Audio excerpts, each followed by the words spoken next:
sé Ìmpireachd le iain efmach gleod yn leor a hacym yn tiachgoedse. As yn leor sio, hesing y cynnych o gri ahar agos mach, agos ha yn tahar, dydych y ffacl, y gachu, y la, y cosioch gyr falof, y ffacl, y fen, y chlawn sy hwyl y cael. Agos chanel cael ys ag hioloch dehachar, cosioch y galaf cachin jache. Agos hesing y gyn sy'n grwtigan mwch dehachar ga, na gw hein, gyda dy galaf gan y stat yn ynigtje van de reine forsten an een jiffer grievigesen. Ach hesing kutjoch y fein skeel a wiek, bo a hialogse. Agos sawn ik a vach a ha chutjes moe gine skeelloch tarmat yn henne me hedd.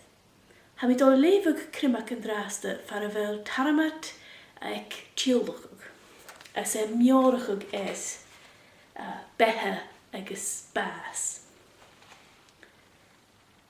Had dulich smyrnig o gost heen an sy nuai.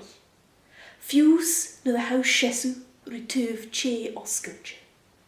Dulich smyrnig hog ed behe a stat. Le mar a hai dollarørst.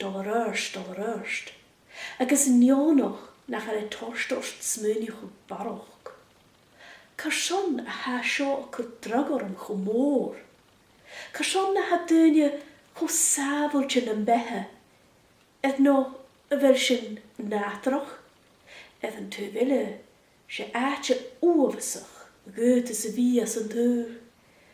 Han kientje sy'n bian, gemien tijak het sjessvach y meroch. Haar ut yn y tachert, yn uai fosgurtje.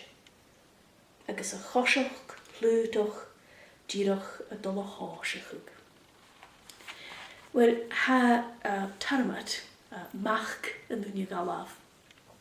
Poste eth che Mariam, agos sawn a Tehran a ha isio o hws, agos fai an yn dungafol unot yn ffogroch, nid y chynnych rihysio yn hosioch. Agos at a ha yn sgeeloch y dollarørst, ha sy'n ffaing ymach baroch mwyn y triplytjen a hec Mariam agos tarmat eth sga a hinnewe mar ógroch as yn dwyich sio. Agos ha sy'n cwrsioch o ffaing ymach je hachrys nhw dde chlwynius tarmat as je yn blionach yn môra fo ahar as na staatjen. Hanem i dol yr acws, hanem i ason yn sgeel y filig. Rwyd nach rwm i cho cynsioch ma yng, ma'n yn doi as yr olio sio skrifig. Ha corian as y virna, etter tarmat agos ahar, or ha ahar y chwtch gaelig a chael agos mor sy'n chanel etra ach byrla. Ach ha corian skrifje as y gaelig etter tarmat agos Mariam. Geta ha fisaking gyda byrla y fysid y bring, agos as yn hyg sy'n hanel na fyr chanen as yn big na corian sio tachyrst, edd yn rychgach as y leor mar a hylig to a fiege.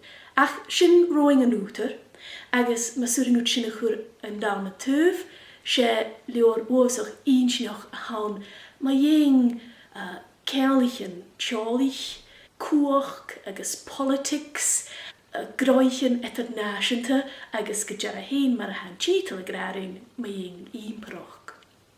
Ma ha se pein Ìmpireachd gelevig, chwrin faaltje edd yr bergen, agos by mis yr asyn achiachgyn le leor ille.